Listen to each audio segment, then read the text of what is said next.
నమస్తే అండి. నమస్తే. జూబ్లీ హిల్స్ ఎన్నికలు రాబోతున్నాయి. నవంబర్ 13న చెప్తున్నారు.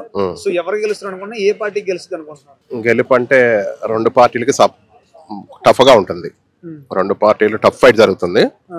నవీన్ యాదవ్ గెలవచ్చు. నవీన్ యాదవ్ పోటీ చేస్తే, ఆయన పోటీలో ఉంటే కంపల్సరీ ఆయన గెలవడానికి ఛాన్సెస్ ఉంటాయి. అంటే కాంగ్రెస్ కూడా ఇంత మటుకు టికెట్ ఎవరికి అనౌన్స్ చేయకుండా ఉంది కదా ఇప్పుడు వరకు పరిస్థితి. మరి చేస్తుంది. ఎందుకంటే నాకు తెలిసి కూడా నవీన్ యాదవ్కే సీట్ ఇవ్వాలి రూల్ ప్రకారం. ఎందుకంటే వన్ టైమ్ ఎంఐఎం తరఫున పోటీ చేసి ఓడిపోయారు. సెకండ్ టైం కూడా మళ్ళీ కాంగ్రెస్ నవీన్ యాదవ్ టికెట్ ఇస్తారని లాస్ట్ వరకు అనుకున్నారు. అట్లాంటిది నవీన్ యాదవ్ ని రాజీ చేసి అజారుద్దీన్కి ఇవ్వడం జరిగింది కాబట్టి కొంత ఆయనకే ఎక్కువ ఛాన్సెస్ ఉంటాయి.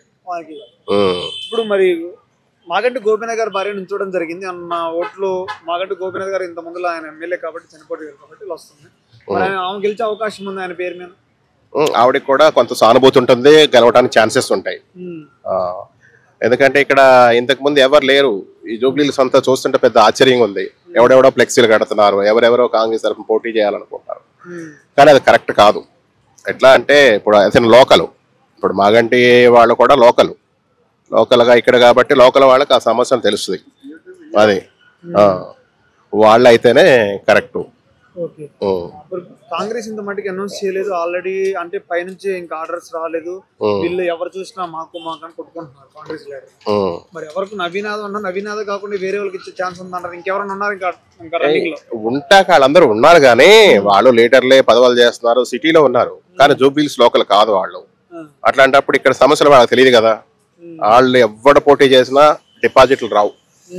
నవీన్ యాదవ్ ఒక్కడ పోటీ చేస్తేనే మాగంటి గోపీనాథ్ భార్యకి సునీత గారికి టఫ్ ఫైట్ ఉంటుంది. నవీన్ యాదవ్ గెలవడానికి ఛాన్సెస్ ఉంటాయి. సునీత గారికి ప్లస్ పాయింట్స్ ఎక్కువ ఉన్నాయి, బస్ ఆమెకి గెలుస్తున్నట్టుగా కొన్ని సర్వేలు చెప్తున్నాయి. మరి దీన్ని ఎలా చూసుకోవచ్చు? ఉంటుంది మరి. ఎందుకంటే ఆవిడ గురించి తెలుసున్న వాళ్ళకి, ఆవిడ ఇదైన వాళ్ళకి ఆవిడ తెలుస్తానే ఉంటది. నాకేంటంటే ఇద్దరు ఇది చూస్తానే ఉంటాను. నేను ఇక్కడనే లోకల్గా ఉంటాను కాబట్టి ఆయన కొన్ని కార్యక్రమాలు చేశాడు. గతంలో మాగంటి గోపీనాథ్ గారు పరిపాలన ఎలా ఉండేది? జనాల్లో ఆయన ఎలా మాక్యమయ్యారు? బాగానే ఉండేది. కార్యక్రమాలు అవి చేస్తానే బాగానే ఉండేవారు.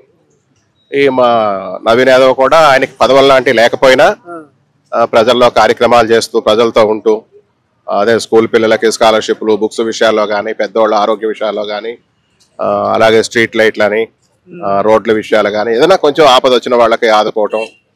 అంటే వాళ్ళకి ఒక పేరు ఉంది కదా నవీన్ యాదవ్ సంబంధించి. నవీన్ యాదవ్ కూడా ఒక పేరుంది. ఆయనకి ఒక మంచి వ్యక్తిగా. ఈ సెకండ్ అంటే వాళ్ళ డాడీకి ఒక పేరు ఉంది కదా. ఇక అది సహజం. ఒకప్పుడు ఏమన్నా ఇంపాక్ట్ పడే అవకాశం ఉందంటారు ఏమన్నా? ఒకప్పుడు వాళ్ళ డాడీకి ఏ పేరు ఉందో వీళ్ళందరూ కూడా ఆ పేర్లు ఉన్న వాళ్ళే. అర్థమైంది. వీళ్ళందరూ కూడా గల్లీ రౌడీల నుంచి స్టేట్ లీడర్లు అయిన వాళ్ళే.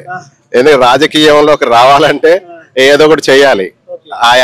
ఆ సెక్షన్ లోకి నవీన్ యాదవ్ వెళ్ళలేదు. వాళ్ళ పిల్లలు ఆ రూట్ లో లేరు. ఈ ఎలక్షన్స్ కి ఏమన్నా క్యాంపెయినింగ్ కి కేసీఆర్ గారు బయటకు వచ్చే అవకాశం ఉందా అక్కడ నుంచి, ఫామ్ హౌస్ నుంచి? ఆయనకి హెల్త్ బాగుంటలేదు. ఒకవేళ ఏమన్నా వస్తే రావచ్చేమో గానీ రాడు నాకు తెలిసి, బై ఎలక్షన్ కాబట్టి. తీసుకున్నారు కాంగ్రెస్ గానీ, బీజేపీ గానీ, బీఆర్ఎస్ గానీ ప్రెస్టేజ్ గా తీసుకున్నారు. మరి ఏ విధంగా చూడొచ్చు మూడు పార్టీలు? ఈసారి బీజేపీ కూడా గట్టి పోటీ ఇస్తాను అంటున్నారు సర్వేలో. చేస్తారు, బీజేపీ కూడా చేస్తుంది. గట్టిగా పోటీ ఇవ్వచ్చు, చెప్పలేము. వీళ్ళిద్దరి మధ్యలో ఎలా ఉంటుందో కూడా చెప్పలేము. కానీ ఏంటంటే బీజేపీ నాకు తెలిసి, ఇప్పుడు నేను ఎగ్జాంపుల్ గా చెప్పాలంటే జనసేన, నేను మా స్టైల్లో బీజేపీకి సపోర్ట్ ఇవ్వచ్చు. కానీ ఏంటంటే చెప్పలేము ఇక్కడ పరిస్థితి. ఇక్కడ లోకల్ గా కాబట్టి వాళ్ళిద్దరి మధ్యలోనే టఫ్ ఫైట్ ఉంటుంది అనుకుంటున్నాను. ఒకవేళ ఏదన్నా మార్పులు చేర్పులు జరిగితే బీజేపీకి కూడా ఛాన్సెస్ ఉండవు. మార్పులు చేర్పులు అంటే ఎలాంటి మార్పులు చేర్పులు? అంటే ఓటు ఇట్లా చేంజింగ్ అయితే ఏమన్నా పబ్లిక్ లో. ఎందుకంటే ఉంటాయి కదా కొన్ని ఏరియా వైజ్ గా, క్యాస్ట్ వైజ్ గా, ఈ మతాలు గీతాలు ఇవన్నీ ఉన్నాయి కదా. వాళ్ళు వీళ్ళకేసి వీళ్ళకేస్తే మధ్యలో ఏమన్నా రావచ్చు. కానీ 90% నవీన్ యాదవ్, సునీత గారి మధ్యనే పోటీ ఉంటుంది. నవీన్ యాదవ్ అయితేనే గెలిచే ఛాన్సులు ఉంటాయి. వేరే వాడు ఎవరికైనా ఇచ్చినా డిపాజిట్లు కూడా రావు. అది కాంగ్రెస్ కి ఇది పక్కా. Thank you.